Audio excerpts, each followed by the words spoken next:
मेरी मोहब्बत है इनसे। कोई समझता क्यों नहीं, जब मैं देश पार कर सकती हूँ इनके प्यार में, क्या इनकी भाषा में नहीं सीख सकती, इनका धर्म में नहीं सीख सकती? और दूसरी बात, हाँ, 3 साल हुए मेरे रिश्ते को, 2 साल हुए मैं हमारी गहराई को। 32-32 घंटे हमारी व्हाट्सएप पे कॉल चलती थी, ऐसा कोई मिनट जब तक फ़ोन ना बंद होता था हमारी कॉल कटती नहीं थी। तो सोचें, क्या हमारे मतलब मैं इनकी हिंदी नहीं सीख सकती? बिल्कुल, जब जब ये मेरी आदि भाषा सीख सकते थे तो क्या मैं इनकी भाषा नहीं सीख सकती? बहुत अच्छी लगती थी, बहुत इच्छा थी मेरे इंडिया आने की, तो मैं शौक़ था कि ये भाषा सीख सकूं। तो ये भाषा सीखने में ज़्यादा अंतर नहीं है, थोड़ा थोड़ा शब्दों में फ़र्क है। जैसे उर्दू में लफ्ज़ कहते हैं और हिंदी में शब्द कहते हैं, तो मैंने इस तरह चेंजिंग करी है। बाकी इतनी मतलब हिंदी उर्दू सेम सेम है, ज़्यादा चेंजिंग नहीं है मैं। तो आपने प्यार के खातिर हिंदी तो सीख ली, हिंदुस्तानियों के दिल में भी आप उतर रही हैं, लेकिन सवाल दूसरे ये भी उठ रहे हैं क्योंकि आपका जो बैकग्राउंड है, एक तो वो पाकिस्तान का है, दूसरा आपके भाई को लेकर के कहा जा रहा है कि वो आईएसआई सेना में भी है। तो इस वजह से भी आप पर सवाल उठ रहे हैं, इसके बारे में आप कोई जवाब देना चाहेंगी, कुछ कहना चाहेंगी? लोग कह रहे हैं कि आप कहीं एजेंट तो नहीं है, उन्हें इस तरीके से भी डर सता रहा है। मेरे भाई कोई एसआई में नहीं है, वो छोटे से अभी फौज में 2022 में गए हैं, अभी वो पक्के कंफर्म ऑफिसर भी नहीं बने, बड़े ऑफिसर भी नहीं। उनकी 18,000 पाकिस्तानी सैलरी है। 2 गुना अगर 3 गुना कम किया जाए तो भारत के फिर बनेगी उनकी सैलरी। तो ये भारत के 8-9 हज़ार उनकी सैलरी, कोई वो बड़े ऑफिसर नहीं है। उनसे मेरा कोई ताल्लुक़ नहीं है। मैं मोहब्बत में आई हूँ, मेरे बच्चे मेरी ज़िंदगी थे, उनको मैं लेकर आई, यही कारण है। और कोई भी माँ अपने बच्चों की अगर गलत काम करती होती तो मैं अपने बच्चे कभी ना ले आती। मैं पहले इनसे मिलने आई, मैं तभी चली आती। ऐसा कुछ भी नहीं है मैम, मैं सिर्फ प्यार में आई हूँ और एक दिन सारी दुनिया, सारा भारत, सारा पाकिस्तान मानेगा।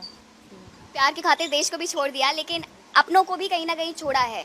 जो आपके पूर्व पति कह सकती हूँ मैं, गुलाम हैदर, जो लगातार ये कह रहे हैं कि सीमा वापस आ जाए, बच्चे वापस आ जाए, उनसे क्या कहेंगी? उनको छोड़ने का मुझे कोई दुख नहीं है, क्योंकि उन्होंने कभी इतना प्यार नहीं दिया। बहनों को छोड़ने का दुख ज़रूर है। बहनें बहनें होती हैं। मुझे अपनी बहनें बहुत प्यारी हैं, छोटी बड़ी दोनों। और मेरी बहन को पता नहीं लड़का हुआ है कि लड़की, क्योंकि 9वां महीना वो प्रेग्नेंट थी। मैं उसके बच्ची के कपड़े तो उसको लेकर दे आई, पर वो अपनी भांजी देख ना आई। मेरी बेटियों को बहुत प्यार करती थी मेरी बहनें। तो बहनें बहनें होती हैं, उनकी याद आती रहेगी सारी ज़िंदगी। बहनों को कभी नहीं भूल सकती। बाकी पति फति की मुझे याद नहीं आती, क्योंकि मैं उनसे तंग थी। वो बहुत बुरे इंसान थे, अब अच्छा बनने का ढोंग कर रहे हैं। मैं ठीक है सीमा, और ये भी हम आपसे जानना चाहते हैं, आपने कौन सी क्लास तक पढ़ाई की और आप कौन कौन सी भाषा और बोल सकती हैं? हाँ, नॉर्मल वहाँ मैं सिंध ब्रांच से सिंधी बोली जाती है। सिंधी और सराइकी और बलोची, इन 3 भाषाओं को जानती हूँ। वो हमारे गाँव में आमतौर बोली जाती है। जी मैम, बाकी उर्दू तो सबको आती है। जी, कौन सी क्लास तक आपने पढ़ाई की? 5 तक करी है, वो भी घर में ही। सरकार की तरफ से टीचर भेजी जाती थी घरों में। बेनज़ीर भुट्टो जी जो वहाँ थी पहले, उनकी तरफ से टीचर भेजे जाते, उन्होंने मुझे पढ़ाया था। वहीं हम पढ़े थे, मैं, मेरी 2 बहनें भी।